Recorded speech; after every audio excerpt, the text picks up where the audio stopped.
Një lajm I rëndësishëm për komunitetin shqiptar në Gjermani, Eduard Gashi, qytetar I angazhuar në Laperdorf dhe I njohur si sipërmarrës përfaqësues në shoqëri civile dhe aktiv në Bashkinë Fetare, është zyrtarisht kandidat për Këshillin Komunal të Laperdorfit si dhe Këshillin e Qarkut të Regensburgut në Kreistag në zgjedhjet komunale të vitit 2025 për krah partisë CSU.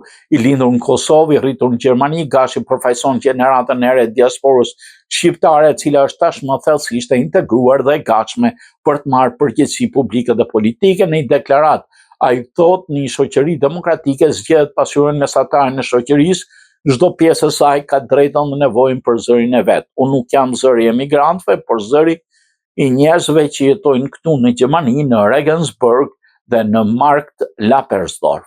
Si qytetar I angazhuar, më vjen veçanërisht një që ka mundësinë të përfaqësojë të komunitetin shqiptar, sepse atë nuk është vetëm vendlinja, po vendi ku merr pjesë dhe kontribuon.